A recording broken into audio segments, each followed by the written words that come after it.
नमस्कार, times of Swaraj में आप सबों का स्वागत है और मैं हूं संतोष सिंह। और हमने आपको कहा था कि तबादला नीति को लेकर बहुत सारी बातें आ रही हैं, अलग-अलग तरीके से लोगों का ओपिनियन आ रहा है। उस ओपिनियन के बीच शिक्षक संगठन क्या सोचता है इस नीति को लेकर? क्योंकि नीति आने के बाद शिक्षकों में कई तरह की बेचैनी देखी जा रही है, कई तरह के फैसले को लेकर वो है कि हमने सक्षमता देकर कोई बड़ा गुनाह तो नहीं कर दिया। कई सवाल हैं। उन तमाम सवालों को लेकर हम सीधे चलते हैं आनंद मिश्रा के पास, जो अब इस फैसले के खिलाफ, मतलब जो तबादले की जो नीति है, उस नीति को के खिलाफ हाई कोर्ट का दरवाजा खटखटाने जा रहे हैं। आनंद मिश्रा जी, आपका स्वागत है। जी धन्यवाद। क्या ऐसा लगा कि आप हाई कोर्ट का दरवाजा खटखटाने की बात कर रहे हैं?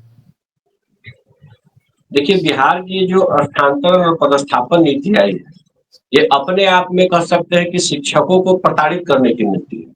क्या बिहार में इससे पहले स्थानांतरण नीति नहीं थी क्या? क्या बिहार में शिक्षक कार्य नहीं कर रहे थे क्या? क्या बिहार के जो शिक्षक परीक्षा उत्तीर्ण किए हैं, उनसे सरकार को इतनी वैमनस्यता आ गई है कि उनको अपने प्रखंड के अलावा, अपने होम अनुमंडल के अलावा उनके ससुराल के अनुमंडल से भी बाहर कर देना, पदस्थापन के अनुमंडल से बाहर कर देना, यानी आप उनको तड़ीपार की तरह सजा देने की सोच क्यों रख ली है? ये कहीं ना कहीं साबित कर रहा है कि ये शिक्षकों के प्रति सरकार का अच्छा नजरिया नहीं, और ये हम कह सकते हैं कि सिर्फ बिहार के सक्षमता पास शिक्षकों के लिए नहीं है, ये स्थानांतरण नीति भविष्य के आने वाले सभी शिक्षकों के लिए है। हाँ, अभी के जो शिक्षक है उनमें बीपीएससी वालों के लिए या पूर्व से जो शिक्षक है उनके लिए थोड़ी सी राहत है कि वो चॉइस के अनुसार दे भी सकते हैं, विकल्प के अनुसार दे भी सकते हैं, नहीं भी दे सकते हैं। लेकिन आने वाले जो टर्म बना हुआ है कि 5 साल के बाद फिर उनको तितर बितर किया जाएगा, तो उसमें वो नहीं बचेंगे, फिर उनको जाना ही जाना पड़ेगा। तो ये जो स्थानांतरण नीति है सरकार की, उसका हम विरोध करते हैं। ये गलत है और गलत का विरोध करना हमारा परम धर्म बन जाता है। बिहार के तमाम शिक्षक संगठनों ने आनंद, एक बात है, यहाँ तो एसीएस बदलते ही पूरा नियम बदल जाता है। टीचर तो कुछ जो बीपीएससी वाले हो या जो भी जिनको लाभ मिल रहा होगा, वो तो निश्चिंत है कि 5 साल में फिर कोई आएगा बदल देगा। अस्थायी जो पाठक ने जो परीक्षाएं ली, जिस तरीके से परीक्षाओं के माध्यम से वो जिला अलॉट किया, शिक्षकों को ये बातें स्वीकृत था, तब ने स्वीकार किया, तब तो उन्होंने काउंसलिंग कराई। उसमें बहुत सारे ऐसे टीचर थे जो जिला से बाहर भी उनकी पोस्टिंग हुई, जिनका मेरिट लिस्ट में जगह नहीं था। तो फिर ये सारी कवायद अचानक, मतलब कम से कम मेरिट वाले लोग तो अपने जिले में आ चुके थे। अब तो आप मेरिट वाले जिला हो या कम मेरिट वाले हो, आप इस तरीके से किए कि मेरिट वाले भी आप जिला की ऐसे जगह पर कि परमंडल के बाहर आपको जाना पड़ेगा, जो आपने चॉइस दिया है कि पत्नी का पत्नी के अनुमंडल से क्या लेना देना भाई। एक जगह आप पति पत्नी को एक जगह लाने की बात कर रहे हैं और दूसरे जगह जो शिक्षक है उनको ससुराल अनुमंडल भी छुड़ाने पर लगे हुए। ये क्या है? ये क्या माजरा है? ये बिल्कुल आपने सही कहा कि जैसे अधिकारी बदलते हैं और यहाँ का कानून बदल जाता है। हम 2006 से अगर देख लें, बिहार सरकार की क्या पॉलिसी रही है, और सुप्रीम कोर्ट में बिहार सरकार ने हलफनामा भी दिया है समान कार्य समान वेतन के मामले में कि स्थानीय स्तर के शिक्षक कम वेतन में अच्छा काम कर रहे हैं। ये लिख करके सरकार ने सुप्रीम कोर्ट में दिया है और इनसे हमको लाभ मिला है। बिहार की एजुकेशन पॉलिसी बढ़ी है, बिहार में जो साक्षरता दर है वो बढ़ी है और अच्छा काम कर रहे हैं अपने पंचायतों में, अपने ग्रामों में, अपने प्रखंडों में। तो ऐसी स्थिति में सरकार के अधिकारी बदल गए, तो बदल गया। 2006 में जब नियमावली आई थी तो मुझे याद है उस समय नियोजन नियमावली के लेकर के 2010 में एनडीए के सरकार ने डंका बजाया था और मुझे लगता है कि स्मरण हो रहा है कि 206 विधायक इनके जीत कर आए थे एनडीए का। क्यों आए थे? क्योंकि उन्होंने एक स्थानीय शिक्षक नियमावली लेकर के आई थी। बिहार के शिक्षक, बिहार के ग्रामीण क्षेत्रों में इन्होंने लोगों को बहाल किया, क्योंकि अपने गांव घर के बच्चों को पठन पाठन अच्छे तरीके से करवा सकते हैं, क्योंकि सरकार ने वेतन कम निर्धारित किया था। उस समय डोमिसाइल नीति का कोई मामला बनता नहीं था, तो स्थानीय शिक्षक बहाल हो गए और अच्छे तरीके से अपने घर परिवार के आस पड़ोस के बच्चों को पठन पाठन करा रहे थे। स्थानीय निकाय के द्वारा लोग बहाल हुए थे। अब ऐसी कौन सी अचानक विपदा आ गई, क्योंकि ये राजकर्मी का मांग करने लगे, सरकार की मजबूरी हो गई, न्यायालय का मामला, या इन्होंने परीक्षा के रूप में सोचा था कि बिहार के शिक्षक जो नियोजित शिक्षक हैं परीक्षा पास नहीं कर पाएंगे, कंप्यूटर बेस्ड एग्जाम के नाम पे डर जाएंगे, ये लोग केस मुकदमा कर परीक्षा का बहिष्कार कर देंगे। जो शिक्षक परीक्षा देने की अग्रसर हुआ संगठन से विरोध करके, उसको प्रताड़ित करना अब दिखाई देता है लाजमी है, क्योंकि इनकी इच्छा थी कि ये नियोजित ही रह जाए। इनकी इच्छा थी सरकार की कि ये कभी आगे बढ़ने के लिए सोचे ही नहीं, क्योंकि इन्होंने हलफनामा दिया था सुप्रीम कोर्ट में। तो अब ये परीक्षा जब ले चुके हैं और बिहार के लाखों शिक्षकों ने इस परीक्षा को पास कर लिया, तो अब कैसे प्रताड़ित करें, एक नई रणनीति। आप के पाठक साहब के दौर का जिक्र कर रहे हैं, हम उस दौर को अच्छा भी मानते हैं, क्योंकि रेंडमलाइज सिस्टम से एक तरीका तो बना कि कुछ लोगों को होम पंचायत भी मिल गया, होम प्रखंड भी मिल गया, होम डिस्ट्रिक्ट भी मिल गया। लेकिन अब जो सिस्टम बना है सरकार की नई स्थानांतरण नीति, ताउम्र अपने अनुमंडल में नहीं आ सकते हैं पुरुष शिक्षक। ये कहां की नीति है भाई? आप 5 साल के बाद इधर उधर फेंक दीजिएगा। हम तो मिलिट्री की नौकरी करने वाले को और बीटा में एयरफोर्स वाले बहुत से लोगों को देखा है कि उम्र के आखिरी पड़ाव पे जब उनका ट्रांसफर होता है तो उनसे चॉइस पोस्टिंग मांगा जाता है। उनका होम के डिस्ट्रिक्ट या होम स्टेट के करीब का जो सेंटर होता है वहां उनका पोस्टिंग किया जाता है, चॉइस मांगा जाता है, और ये सरकार की पॉलिसी है, इसका हम विरोध करते हैं। आनंद जी, बहुत सारे ऐसे शिक्षक शिक्षिका लगातार फोन कर रही हैं जिनका 3 साल नौकरी बचा हुआ है। अब कह रहे हैं कि अब हम कहाँ जाएं? तो एक होना चाहिए ना कि जिनकी सेवा अवधि इतने दिनों तक बची हुई है उनको, जैसे मान लीजिए कि आप नियमित शिक्षकों को कहे कि आप नो भी कर सकते हैं। पहले ही जितना शिक्षा मित्र वाले लोग जो सक्षमता नहीं दिए वो अपनी जगह पर बने हुए हैं, उसके बाद बीपीएससी वाले को भी आपने कह दिया नो। लेकिन अगर मान लीजिए कि जिनका नौकरी 3 साल बचा हुआ है, 20 साल नौकरी वो कर चुके हैं, अब उनको कहीं बाहर का रास्ता दिखाने का मतलब क्या है? ये भी तो सवाल है। आपकी ये नीति है। और एक बड़ी बात ये है आनंद जी कि शिक्षक तो एक ही है ना, आप अलग अलग कैटेगरी में बांट कर अलग अलग तरीके से चीजों को ले रहे हैं। भाई, जो नियमित शिक्षक है वो अपने गांव में है, जो शिक्षा मित्र वाले हैं वो अपने गांव में है, जो बीपीएससी वाले हैं गांव से लेके जिला स्तर पर हैं, कुछ लोग जिला से बाहर हैं। लेकिन जो नियोजित शिक्षक आपका परीक्षा देकर विशेष शिक्षक बनने की बात सोच रहा है, आप उसको अपना गांव में भी नहीं रह सकता है, अपना ससुराल में भी नहीं रह सकता है, और उस स्थिति में उनको अपना जिला भी छोड़ना पड़ सकता है।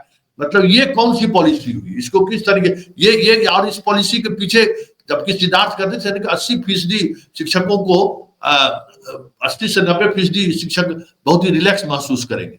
क्या आपको लगता है कि हम आपको एशिया में करेंगे कहीं भी, तो हमको बांग्लादेश कर दीजिएगा, हमको अफगानिस्तान चॉइस ही विकल्प दीजिएगा तो हम बांग्लादेश अफगानिस्तान देंगे, तो कहिएगा कि आपका चॉइस का जिला, आपका चॉइस का राज्य हम दे दिए हैं। तो ये बिल्कुल ही तर्कसंगत नहीं है। सरकार की बदले की भावना प्रतीत होती है। मैंने पूर्व में भी कहा और फिर कह रहा हूं कि जो सक्षमता परीक्षा दिए चुके हैं ये सरकार की मंशा को तोड़ चुके हैं। सरकार की मंशा थी कि अयोग्य लोग हैं और इनको बार बार हम जलील करेंगे, भरे मंच से कहेंगे वही मास्टर है, नियोजित शिक्षक वाला है जो पढ़ाई लिखाई नहीं कराता है। साबित किया है बिहार के शिक्षकों ने कि हम सक्षम हैं। परीक्षा देकर के शिक्षकों ने जब साबित किया, भरे मंच से माननीय मुख्यमंत्री गाली बकते थे, आम जनता गाली बकती थी, उसका साबित किया जब बिहार के शिक्षकों ने, उससे बदले की भावना मुझे लग रहा है कि सरकार ले रही, सबसे ज्यादा उनको प्रताड़ित कर रही है। ये स्वाभाविक भी है कि जिससे हमें बैर हो जाता है, अगर वो अच्छा भी करेगा तो ऐसा नियम बना देंगे कि उसको खाना पचने नहीं देंगे, उसको इतना डिस्टर्ब कर देंगे कि मेंटल हो जाए।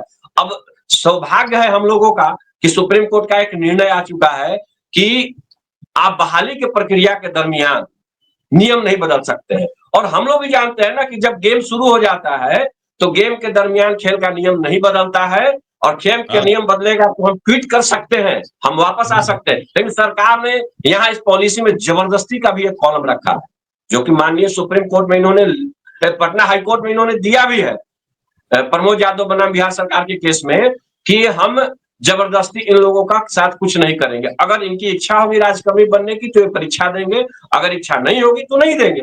अगर परीक्षा देने के बाद भी इनको राजकर्मी बनने की इच्छा नहीं, क्योंकि आप प्रताड़ना नीति लेकर आए हैं, पदस्थापन नीति लेकर के नहीं आए। बिहार के शिक्षकों के साथ ये बैर की भावना, बदले की भावना किसके द्वारा ली जा रही है, अधिकारी के द्वारा ली जा रही है कि राजनेता के द्वारा ली जा रही है, ये हम लोग भी समझ रहे हैं और कह सकते हैं कि आम जनता भी समझ रही है। सभी लोग समझ रहे हैं इस बात को कि हमारे साथ क्यों ऐसा छल किया जा रहा है, क्योंकि हमने साबित किया है कि हम योग्य हैं, दक्ष हैं, सक्षम हैं और ये पीड़ा उनके लिए है, क्योंकि उनको अब बहाना मिलेगा नहीं, अब उनको देना पड़ेगा। आप रिजल्ट के डेट्स अगर देख लीजिए तो प्रत्येक शिक्षक को 1 लाख रुपया मिनिमम लॉस है। सरकार कब देने जा रही है? दिसंबर में कहती है कि 1 जनवरी से देंगे। एक इंक्रीमेंट का लॉस हमें होने जा रहा है, जो जनवरी में अगर कोई शिक्षक स्थानांतरण नीति के तहत जाते हैं, हमारी बहनें जा रही हैं, ठीक है, हम उनको रोकेंगे नहीं। हमारे दिव्यांग शिक्षक जाएंगे, हम उनको रोकेंगे नहीं, बहुत सी जिला में लोग जाएंगे। लेकिन उनको एक बार सोचना पड़ेगा कि ये नीति जो बनी है, क्या हमें कभी वापस करवाएगी क्या? हम इस उम्मीद में जी सकते हैं क्या कि कभी रिटायरमेंट के 2-3 महीना, 4 महीना, 6 महीना पहले भी हम घर आ जाएंगे? हम सैकड़ों ऐसे शिक्षक देखे हैं जो गांव में पदस्थापित हैं और राजकर्मी थे, न कि नियोजित, राजकर्मी शिक्षक थे, अपने गांव में आए और रिटायर किए। ऐसे शिक्षकों का बिहार की शिक्षा नीति कभी गलत नहीं रही है। शिक्षकों से सरकार किस बात का डर रही है? शिक्षक क्या राजस्व कर्मी है क्या कि अपने बाल बच्चों के नाम पर रसीद काट लेंगे क्या, या कुछ केस मुकदमा में ज्यादा लाभ ले लेंगे क्या? शिक्षक बहुत चोरी कर सकता है तो अपने आस पड़ोस के बच्चों को ज्यादा अच्छा से पढ़ा सकता है, अपने बाल बच्चों को ज्यादा अच्छा से पढ़ा सकता है। आप अपने सिस्टम पे भरोसा नहीं रख रहे हैं कि हम कैसे निगरानी करें, कैसे अच्छे गुणवत्तापूर्ण शिक्षा मिले।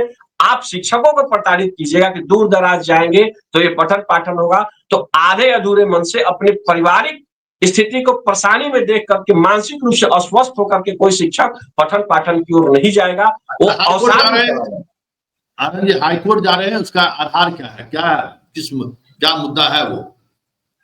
मुद्दा है कि माननीय के पाठक साहब ने जो नियमावली दिया था, विशिष्ट नियमावली, उसमें उन्होंने कहा था, उसमें स्पष्ट है कि 3 जिला का विकल्प दिया जाएगा। लोगों ने 3 जिला का विकल्प दिया और मार्क्स के आधार पे उनका प्रथम, द्वितीय और तृतीय जिला आवंटित हुआ, वहां काउंसलिंग भी हो गया। सरकार ने बिना तर्कपूर्ण बातों को उसको खारिज कर दिया है नई नियमावली में। ये हमारा जो आधार बनता है, प्रथम आधार यही बनता है। दूसरा आधार हमारा ये बनता है कि आप महिला और पुरुष 2 भागों में नहीं बांट सकते। ये संविधान का आर्टिकल 14 का खुल्लम खुल्ला उल्लंघन है कि आप लैंगिक रूप से भेदभाव नहीं कर सकते हैं। तो ये बिल्कुल सरकार के साथ हम समानता की बात करने जा रहे हैं और न्यायालय में मुझे लगता है कि इन बातों से हम जीतेंगे। एक पत्र भी हमारे पास मौजूद है माननीय के पाठक साहब या अपर सचिव द्वारा, कि उन्होंने स्पष्ट कहा है कि शहरी विद्यालयों में सक्षमता परीक्षा में अधिक मार्क्स लाने वाले लोगों को पदस्थापित किया जाएगा। वो पत्र भी हमारे हवाला दिया जाएगा माननीय न्यायालय में। माननीय न्यायालय का आदेश भी है, जो प्रमोद यादव बनाम बिहार सरकार केस में, कि जो बनना चाहते हो बनेंगे, तो जबरदस्ती आप किसी का स्थानांतरण नहीं कर सकते हो, दूर दराज नहीं फेंक सकते। तो अगर आपको करने की रणनीति है तो आप बैठ करके शिक्षक संगठनों के साथ वार्ता करके कैसे हम शिक्षा को अच्छा स्थिति में ला सकते हैं। शिक्षकों की स्थानांतरण नीति अगर आपको आवश्यक तो है, बहुत से हमारे भाई दूसरे जिले में पदस्थापित है, नियोजन इकाई से बाहर आने के लिए हम लोगों ने भी बहुत प्रयास किया है। स्थानांतरण नीति, बहुत से बहनों का अपना घर नहीं बस पा रहा है, शादी के पहले उनकी बहाली हो गई, शादी के बाद ससुराल में बस नहीं पा रही। लेकिन ये स्थानांतरण नीति उनके परिवार को विघटनकारी करने के लिए बना है, न कि उनके परिवार को बसाने के लिए बना है। और हमारे शिक्षक भाई इस प्रलोभन में आ भी रहे हैं, कुछ लोगों ने आवेदन भी दिया है, हम उनको मना भी नहीं करेंगे कि आप मत आवेदन दीजिए, लेकिन यह स्थानांतरण नीति आपका आने वाले समय का काला कानून है और इसका विरोध करना हम सबका अधिकार बनता है और हम सबका नैतिक धर्म बनता है, क्योंकि ये भविष्य खराब कर देगी। इसमें अगर कोई शिक्षक, चाहे बीपीएससी वाले हो, चाहे वो रेगुलर वाले हो, अगर ये सोच रहे हैं कि इस जद में हम नहीं आने वाले हैं, तो सारे लोग आएंगे और जो शिक्षक परीक्षा नहीं दिए हैं वो भी आएंगे। और मुझे लगता है कि जो प्रधान शिक्षक का रिजल्ट आया है उसी तरीके से उनका भी आवंटन किया जाएगा। इस तरह का कत्लेआम मचा दिया जाएगा। 2 धारी तलवार लेकर के आप गर्दन काटते चलिएगा तो आखिर कब तक? मेमना भी छटपटाता है, आवाज देता है। तो हम अगर इतना भी कमजोर है, हमारी बलि देने की बात है, तो एक संघर्ष तो हम करेंगे, सड़क से लेकर के सदन तक हमारी लड़ाई चलेगी और माननीय उच्च न्यायालय में हम लोग सोमवार को केस दर्ज करेंगे सरकार की गलत नीतियों के खिलाफ में। और आपने पूर्व में भी कहा कि आपके पूर्व के बातों से मुझे लग रहा है कि सरकार की मंशा है कि सरकार इस स्थानांतरण नीति को डिस्टर्ब सरकार नहीं चाहती है राजकर्मी बनाना, सरकार चाहती है कि ये लोग क्विट करें, ये लोग अलग हटें और कोई बात नहीं है, हम लोगों ने परीक्षा देकर अपनी सक्षमता को साबित किया है और न्यायालय के रास्ते हम लोग राजकर्मी भी बनेंगे। हमें सेवा का निरंतरता भी चाहिए और परीक्षा परिणाम की डेट से हमको वेतनमान भी चाहिए। सरकार अगर बेईमानी कर रही है तो सुप्रीम कोर्ट में जो सरकार ने हलफनामा दी है, सुप्रीम कोर्ट ने जो सलाह दिया था बिहार सरकार को कि आप अच्छे लोगों को फिल्टराइज करके अच्छे तरीके से उनको आप पूर्ण वेतनमान में लाइए, तो ये बीपीएससी के जो चाइनीज वेतनमान में बहाली हुई है उनको भी पूर्ण अधिकार नहीं मिला है। बिहार के बीपीएससी शिक्षक भी निजी शिक्षक की तरह ठगे गए हैं, भले उनकी बहाली बीपीएससी से हो गई है लेकिन उनको भी पूर्ण वेतनमान नहीं मिला। अन्य राज्यों के बराबर बिहार में कोई सहायक शिक्षक है ही नहीं, तो हमारी लड़ाई उस स्तर पे जाने वाली है। हम सभी बीपीएससी शिक्षकों की लड़ाई, सभी नियोजित शिक्षकों की लड़ाई, सक्षमता पास शिक्षकों की लड़ाई और उन भाई बहनों की भी लड़ाई लड़ने जा रहे हैं जो इस प्रताड़ना नीति के द्वारा, अभी हो सकता है कि उन्हें खुशी हो कि हम अपने होम डिस्ट्रिक्ट में आ जाएंगे, अपने बगल के पंचायत में आ जाएंगे, लेकिन कहीं ना कहीं वो कभी अपने घर नहीं आ पाएंगे, कभी उनका घर परिवार खुशहाल नहीं हो पाएगा। इसलिए इस नियमावली को, इस पदस्थापन नियमावली को हम लोग न्यायालय में चुनौती देने जा रहे हैं। चलिए, बहुत बहुत धन्यवाद आनंद जी। धन्यवाद। ये हमारे साथ आनंद मिश्रा थे, आपके शिक्षक संघ के नेता हैं। ऐसे तमाम नेताओं की राय हम लगातार, क्योंकि देखिए 11 से पहले बिहार में इस तरीके की माहौल बनाना जरूरी है कि शिक्षकों के साथ हो क्या रहा है, क्योंकि शिक्षक भी इसी समाज का अंग है और ये देखना हर लोगों की जिम्मेवारी है कि उनके साथ भी ज्यादती तो नहीं हो रही है, पदस्थापना के सहारे प्रताड़ना नहीं होनी चाहिए। बहुत अच्छी बात आनंद ने कहा कि पदस्थापना प्रताड़ना का रूप ना दे। ठीक है, जब आपने परीक्षा आयोजन किया, जब परीक्षा में शिक्षक लोग शामिल हुए, नंबर के आधार पर उन्हें जिला अलॉट हुआ, तो फिर आपको बदलाव करके एक नई तरीके की विवाद खड़ा करने की जरूरत क्या था? तो क्या वाकई में ये सवाल तो नहीं है कि आपका नियत नहीं है इन शिक्षकों को विशेष शिक्षक बनाए? चलिए, इस परिबहस को यही खत्म करते हैं। फिर इसी मुद्दे पर अन्य शिक्षकगण क्या सोचते हैं, अन्य शिक्षाविद क्या सोचते हैं, वो लगातार 11 से पहले हमारा ये अभियान चलता रहेगा। फिलहाल इजाजत दीजिए, नमस्कार।